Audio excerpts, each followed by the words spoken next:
Acá podemos entrar en una parte más práctica de la cosa. Obviamente yo como actor, cuando recibo una propuesta, voy a querer leer ese guión para poder tomar una decisión. ¿Sí? O sea, necesito saber qué se me está pidiendo para ver si es algo que tengo ganas de hacer, si está contado de la manera que tengo ganas de contarlo, si soy afín a ese proyecto. Entonces, yo ahí ya me encuentro con una primera lectura que es personal. Había una escuela que decía que uno tenía que empezar de principio a fin, tomarse el tiempo, abrir el espacio para leer toda la obra completa, para no especular en las pausas. Yo en lo personal no siento que sea así. Sí creo que es necesario cuidar de la lectura, del espacio de lectura, pero no por una cuestión de distraerse o no distraerse. Es porque acá juega algo que para mí es fundamental y que acompaña el proceso no solamente de la actuación, sino de cualquier cosa que uno haga, y que es el uso de la intuición.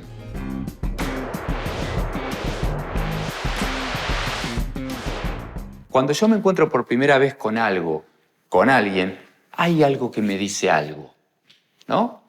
Con el texto es lo mismo. Bueno, voy a leer un guión. Perfecto. Cuando leo ese guión, yo personalmente trato de tomar notas. Trato de ver cuáles son las primeras impresiones que eso me trae. Porque si usamos los conceptos que vimos hasta ahora, cuando la persona lo escribió, dejó algo en ese campo de memoria. Y cuando yo, en este instante, me conecte con esa lectura que estoy haciendo, voy a conectar con ese presente de la persona. Y que muchas veces el artista, como canal de expresión, no llega a entender la profundidad de aquello que está manifestando. Digo, en mi caso personal, como guionista, he escrito cosas que me gustan y las he filmado, uy, qué bueno, y las termino. Y tiempo después, cuando la veo, digo, esto significaba esto otro. Ni yo me di cuenta de eso que estaba manifestando. Entonces, alguien escribió algo, yo lo voy a leer, puedo usar esa interconexión con ese campo de memoria del que hablábamos para ya tener primeras impresiones. Hay un ejemplo muy lindo que siempre pongo que es cuando Johnny Depp recibe el guión del joven Manos de Tijera, él dice que la primera impresión que tuvo al leerlo es la de un perro, ¿no? La de un perro que tiene esa bondad que cuando que lo retás porque hizo algo mal y se va a un costado, pero si lo llamás 3 minutos después con otra cara, él responde con esa alegría. Y él se quedó con esa sensación de que el personaje que tenía que abordar era eso. Y no existe en la obra o en la película en sí una vinculación directa o una forma de mascota, pero sí hay una capa que subyace en todo el proceso o en la construcción final de ese personaje que tiene esas reacciones de bondad directa o de miedo directo frente a los otros. Entonces, esa primera idea que apareció en esa primera lectura definió toda la búsqueda, todo el proceso, toda la búsqueda de su propio proceso.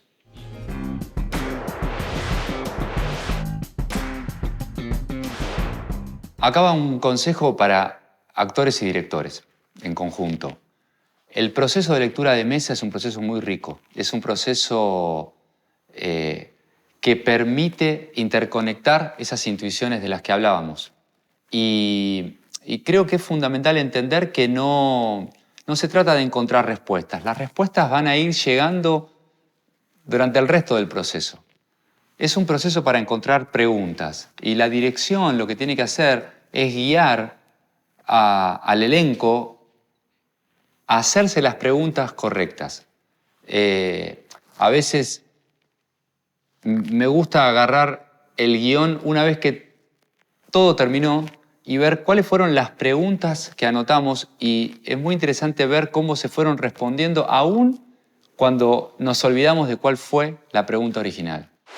Y acá aparece algo que que para mí es de lo más lindo que tiene el proceso de búsqueda actoral. Obviamente uno se encuentra frente a un personaje, se encuentra frente a un guión y lo que va a querer es saber de qué se trata. Pero el proceso de búsqueda, sobre todo en el inicio, en las primeras lecturas, no tiene que ver con encontrar respuestas, sino con formular las preguntas correctas. Acá es donde un director es una pieza fundamental. Acá es donde un director puede guiarte en cuáles son las preguntas que tenés que hacerte como actor o como actriz. Y obviamente, desde tu lugar vas a proponer las tuyas. Por eso siempre hablo que dirección y actuación son una sociedad, son una hermandad que tiene que ir de la mano, de principio a fin.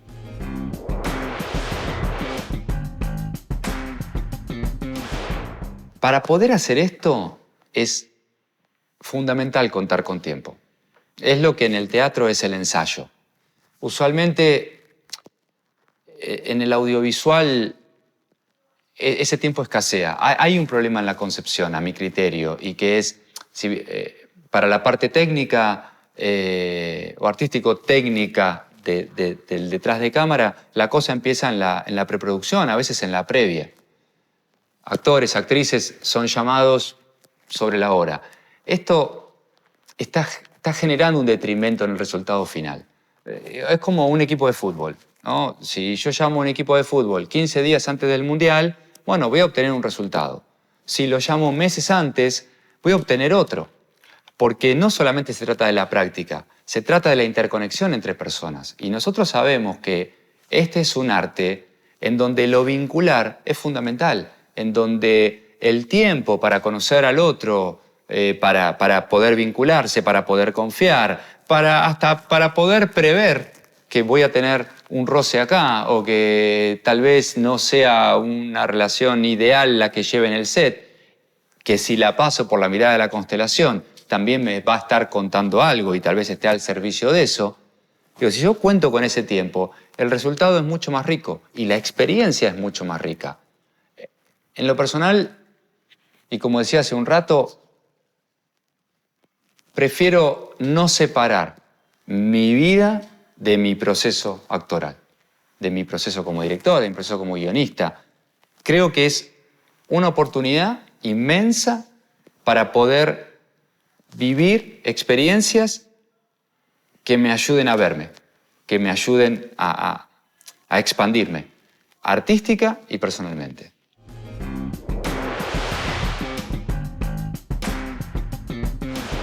Estos conceptos, este método de actuación, esta forma de abordar la actuación es igualmente útil para actrices, actores o directoras.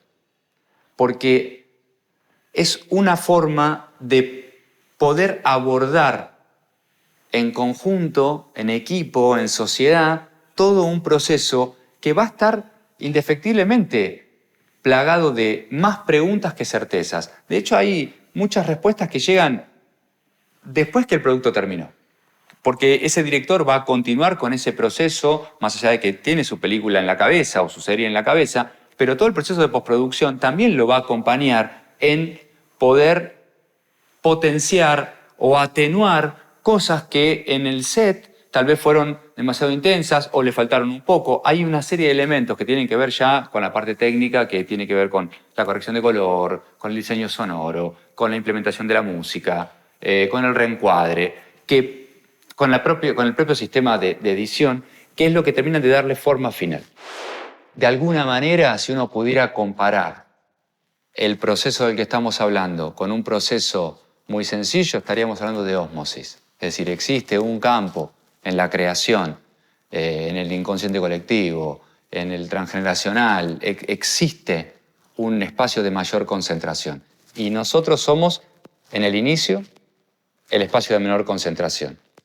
Si yo tengo ese tiempo, si se puede abrir ese espacio para preparar ese personaje, indefectiblemente no voy a poder evitarlo. Ese campo de mayor concentración va a pasar a mí, que soy el espacio de menor concentración, para invertirse. Voy a terminar siendo yo quien manifieste la mayor concentración. Bueno, esa fue una explicación breve y sencilla de la resignificación que hice del método de las acciones físicas, incorporando corrientes como la física cuántica, Jung y la constelación de Herlinger. Si querés aprender esta forma de dirección y actuación, puedes entrar en contacto y solicitar información sobre cursos, workshops y coaching. Espero lo hayas disfrutado. Gracias.